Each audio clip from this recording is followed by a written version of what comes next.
Hi అండి, నేను ఈరోజు ఏం చేస్తున్నానో తెలుసా? కినోవాతో కిచిడి ట్రై చేస్తున్నా. నేను ఎప్పుడూ చేయలేదండి, ఇప్పుడే ట్రై చేస్తున్నా.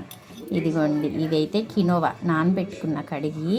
దానికి కావాల్సిన ఐటమ్స్ ఏంటో చూపిస్తాను చూడండి. కొంచెం అల్లం చిన్నులపాయల పేస్టు, ఒక చెక్క, 2-3 లవంగలు, క్యారెట్టు, పచ్చిమిరపకాయలు, బీట్రూట్, కొత్తిమీర, ఉల్లిపాయ, బఠానీ, టమాటా, పుదీనాకు కొంచెం మనం ఆయిల్ వేసుకొని చేద్దాము. తయారీ విధానం చూపిస్తాను. నేనైతే ఆయిల్ వేయటం లేదండి, కొంచెం నెయ్యి వేస్తున్నా. నెయ్యి వేడెక్కిందండి, చెక్క లవంగం వేసాను, కొంచెం జీలకర్ర వేస్తున్నాను. అది అలా అలా కొంచెం వేగాక ఉల్లిపాయ ముక్కలు, పచ్చిమిరపకాయలు, బీట్రూట్, క్యారెట్, టమాటాలు, కొంచెం అల్లం చిన్నులపాయల ముద్ద, కాస్త పసుపు, కొంచెం సాల్ట్ వేసి బాగా కలిపాను. కాస్త పుదీనా, కాస్త కొత్తిమీర వేసేసి బాగా వేయించేస్తాను. నానబెట్టిన బఠానీలు, పచ్చి బఠానీ వేసేసాను. కొంచెం మూత పెట్టి అలా మగ్గిస్తాను. చూస్తున్నారా, అలా మగ్గుతుంది కదా, కలుపుకొని. నేను ఒక చిన్న గ్లాసే చేస్తున్నానండి, నేను ఒక్కదాన్నే తింటా ఈ రైస్, అందుకోసమని నాకు ఒక్కదానికే. ఈ గ్లాస్కి హాఫ్ పోసాను కినోవా. దీంతో ఒకటికి 2 నీళ్ళు పోస్తున్నా, 2 గ్లాసుల నీళ్ళు. చూస్తున్నారా, ఇలా చక్కగా మరుగుతుంది కదా.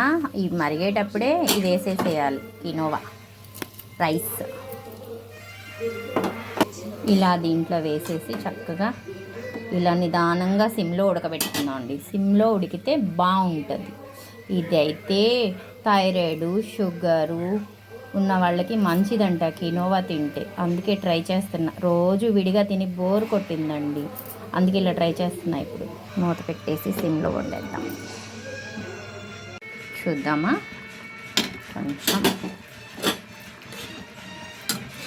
కొంచెం టైం తీసుకున్నది ఇదైతే ఉడకడానికి.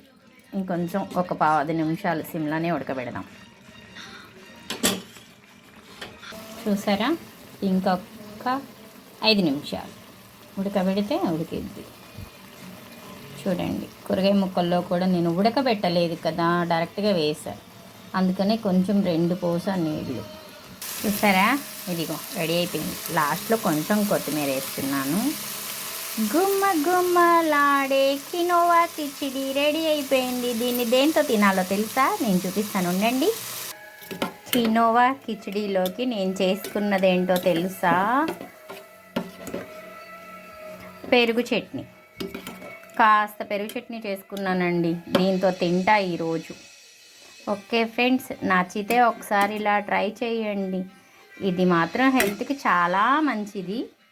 మీకు కానీ నచ్చితే ఇలా ట్రై చేసుకోండి, ఓకేనా? ఇంకా బాగా నచ్చితే అలా నా ఛానల్ని సబ్స్క్రైబ్ చేయండి. Okay friends.